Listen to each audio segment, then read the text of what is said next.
Hello friends, welcome back to Motonomics. Weekend start हो रहा है और मैंने सोचा क्यों ना आप लोग के लिए एक एंटरटेनिंग सी वीडियो बना दी जाए जिसमें मैं आपको कुछ अमेजिंग फैक्ट्स और सीक्रेट्स के बारे में बता दूं जो आप लोग ने कभी नहीं सुने होंगे।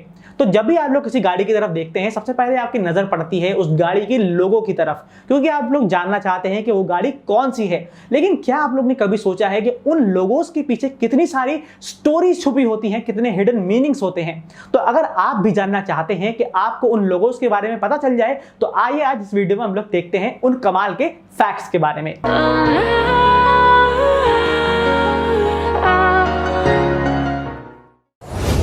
क्या आप जानते हैं कि दुनिया के सबसे बड़े ऑटो मैन्युफैक्चरर में से एक Hyundai के लोगों का क्या मतलब है? देखने में तो ये एक सिंपल एच की तरह लगता है, या कुछ लोग तो ये समझते हैं कि ये लोगो होंडा के एच से इंस्पायर्ड है, बट ऐसा नहीं है। इस लोगो का मतलब है कि दो लोग आपस में हैंड शेक कर रहे हैं और उनमें से एक कंपनी का रिप्रेजेंटेटिव है और दूसरा कस्टमर है, और उनका ये हैंड शेक उनके सेटिस्फैक्शन और ट्रस्ट को रिप्रेजेंट करता है। तो मर्सिडीज का जो लोगो है वो 1909 में जर्मनी की कार्स और ट्रक्स मैन्युफैक्चरर डेमलर कंपनी के लिए रजिस्टर करवाया गया था, जो मर्सिडीज की पेरेंट कंपनी है। पर पहले इस लोगो में सर्कल नहीं था और 1916 में इसमें सर्कल ऐड किया गया। तो इसके लोगो में जो तीन लाइंस आप देख रहे हैं उसका मतलब है लैंड, वाटर और एयर। और मर्सिडीज एक पॉजिटिव वर्ड है जिसकी मीनिंग होती है मर्सी और हैप्पीनेस। तो मर्सिडीज अपनी कार से अपने कस्टमर्स को खुश करना चाहता है। आइए अब देखते हैं जबरदस्त परफॉर्मेंस मशीन BMW के लोगो के बारे में। तो BMW की फुल फॉर्म है बवेरियन मोटर वर्क्स और जर्मन में बायरिश मोटरेन वर्क। तो 1916 में BMW जब बनी थी वो एयरक्राफ्ट के इंजन मैन्युफैक्चर करती थी। तो जर्मनी की मैगजीन कवर ने एक मिथ क्रिएट कर दी जिससे लोग ये समझने लग गए कि BMW का जो लोगो है वो एरोप्लेन्स की प्रोपेलर्स हैं। बट ये सच नहीं है, क्योंकि जो सर्कल है और उसमें जो व्हाइट है और जो ब्लू कलर है वो बवेरियन फ्लैग से ओरिजिनेटेड है, जो जर्मन स्टेट है। और तब से फिर आज तक आप BMW का लोगो देखते आ रहे हैं, जिसमें वक्त के हिसाब से थोड़े बहुत माइनर चेंजेस भी किए गए थे। सभी जापानीज कार मैन्युफैक्चरर की तरह टोयोटा का लोगो भी बहुत इंटरेस्टिंग है, लेकिन क्या आपने कभी इस लोगो को ध्यान से देखा है? तो इस लोगो को 1989 में बनाया गया था। तो अगर आप इसको ध्यान से देखेंगे तो आपको तीन ओवल शेप के दिखाई देंगे। जो बड़ा ओवल है वो एक अर्थ को रिप्रेजेंट करता है और जो बीच वाले दो ओवल शेप्स हैं वो रिप्रेजेंट करते हैं कंपनी और कस्टमर के हार्ट्स को, जिससे टोयोटा शो करना चाहता है अपने और कस्टमर्स के बीच का ट्रस्ट। और कहीं ना कहीं ये मिडिल वाला जो ओवल है ये टी की शेप की तरह लगता है, जो कंपनी नेम का इनिशियल लेटर है।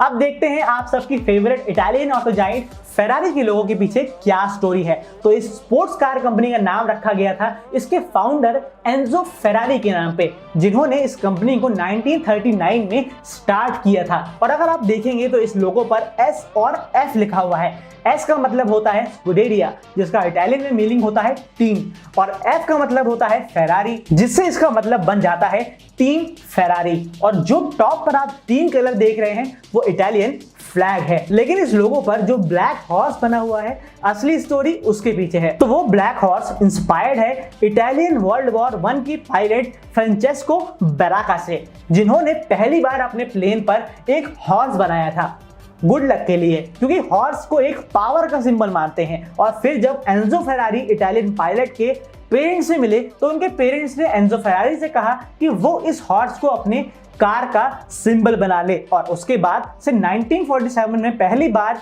ये लोगो फेरारी की कार्स पर लगने लगा और आज तक लगता आ रहा है। और नेक्स्ट लोगो है German luxury car manufacturer Audi का।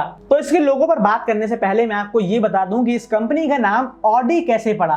तो इसके फाउंडर का नाम है ऑगस्ट हॉर्च, और हॉर्च का लैटिन में मीनिंग होता है ऑडी, तो वहां से आया ऑडी का नाम। तो आइए देखते हैं कि इसके लोगो में जो 4 रिंग्स बने होते हैं उसका क्या मतलब होता है। तो ये जो 4 रिंग्स होते हैं वो रिप्रेजेंट करते हैं 4 कंपनीज के मर्जन को, और वो 4 कंपनी थी ऑडी, DKW, हॉर्च और वंडरर। और ये कंपनीज पहले बाइसाइकिल, मोटरसाइकिल और पैसेंजर कार बनाती थी, और बाद में एक सभी कंपनीज मर्ज हो गई ऑडी के साथ, जिसके बाद इन सभी कंपनीज ने एक ऑटो यूनियन बना ली, जिससे बाद में ये ऑडी का लोगो अलग अलग कंपनीज को रिप्रेजेंट करने लगा। अब बात कर लेते हैं बहुत ही मशहूर इटालियन ब्रांड लैम्बोर्गिनी के लोगों के बारे में। इस कंपनी का नाम भी इनके फाउंडर फेरुशियो लैम्बोर्गिनी के सरनेम पर रखा गया था और इसके लोगो पर जो बुल बना है वो रिप्रेजेंट करता है हाई पावर और हाई स्पीड स्पोर्ट्स कार को। और इसके जो फाउंडर थे वो बुल फाइटिंग को भी काफी ज्यादा पसंद करते थे, जिसकी वजह से वो रेगुलरली फाइटिंग इवेंट्स में जाते रहते थे। और फाउंडर जो फेरुशियो लैम्बोर्गिनी थे उनका ज़ोडिएक साइन भी टॉरस था, जिसका सिंबल भी बुल होता है, जिसकी वजह से इस कंपनी का लोगो पर बुल बना दिया गया और तब से ये बुल लैम्बोर्गिनी की पहचान बन गया। गाड़ियों की बात हो और फोर्ड का नाम ना आए ऐसा तो हो ही नहीं सकता। अमेरिका की सबसे जानी मानी ऑटो मैन्युफैक्चरर एक ऐसी कंपनी है जो अपने कार, ट्रक्स, एसयूवी और कमर्शियल व्हीकल्स के लिए जानी जाती है। और फोर्ड के लोगो में भी सबसे ज्यादा चेंजेस किए गए हैं। ये लोगो बहुत ही सिंपल है क्योंकि इसमें जो ब्लू कलर है वो दिखाता है फोर्ड की सक्सेस और परफेक्शन को, और जो व्हाइट कलर है वो दिखाता है फोर्ड की एलिगेंस और प्योरिटी को। और इस लोगो को जो ओवल शेप दिया गया था वो 1912 में पहली बार फोर्ड ब्रांड के एडवर्टाइजमेंट के लिए इंट्रोड्यूस किया गया था, जिसका नाम दिया गया था hallmark of reliability and economy. तो नेक्स्ट लोगो है स्कोडा का, जो चेक रिपब्लिक की एक ऑटो कंपनी है और इसकी पेरेंट कंपनी है फोक्सवैगन। और ये लोगो थोड़ा सा टेक्निकल है क्योंकि इसमें कई सारे हिडन मीनिंग है। तो इसके लोगो में जो आउटर सिल्वर रिंग बना हुआ है ये दर्शाता है स्कोडा के फ्लॉलेस प्रोडक्ट्स को, और जो इनर ब्लैक रिंग है वो तब यूज किया गया था जब स्कोडा के 100 साल पूरे हो गए थे। और बीच में जो विंग्स है और एरो बना हुआ है वो रिप्रेजेंट करता है एडवांस टेक्नोलॉजिकल प्रोसेस को जो स्कोडा अपनी कार में यूज करता है। और इसको जो ग्रीन कलर दिया गया है उसके पीछे ये रीजन है कि स्कोडा अपनी कार बनाने में रिन्यूएबल रिसोर्स और एनवायरमेंटल प्रोटेक्शन का भी काफी ध्यान रखता है। लास्ट लोगो है पोर्श का, जो अपनी कमाल की स्पोर्ट्स कार के लिए जानी जाती है। पहले पोर्श की कार में कोई लोगो नहीं होता था बल्कि सिर्फ कंपनी का नाम लिखा होता था, बट 1952 में पहली बार ये लोगो पोर्श 356 में लगाया गया। और अगर आप इस लोगो को ध्यान से देखेंगे तो आपको ब्लैक हॉर्स के ऊपर स्टटगार्ट लिखा दिखाई देगा क्योंकि पोर्श का हेडक्वार्टर भी वही है। और जो ब्लैक और रेड कलर है वो जर्मनी के फ्लैग से लिया गया है। और स्टटगार्ट एक अच्छा हंटिंग प्लेस भी माना जाता है, जिसकी वजह से इसके लोगो पर सींगें भी आपको दिखाई दे जाएंगी। तो पोर्श का जो लोगो है वो दिखाता है पोर्श की रूट्स और उसकी दमदार क्वालिटी को। तो अगर आपको ये वीडियो पसंद आई है तो इस वीडियो को अपने फ्रेंड्स एंड फैमिली के ग्रुप पर शेयर कर दीजिए और देखिए कि इन लोगोस के बारे में कितने लोग जानते हैं। और अगर आप इस चैनल पर नए हैं तो चैनल को सब्सक्राइब कर दीजिए और साथ में बेल आइकन दबाना बिल्कुल मत भूलिएगा, वरना आप मेरी वीडियोस की नोटिफिकेशन को मिस कर देंगे। मिलता हूं आपसे नेक्स्ट वीडियो में एक फ्रेश कंटेंट के साथ। तब तक के लिए ड्राइव सेफ, राइड हार्ड।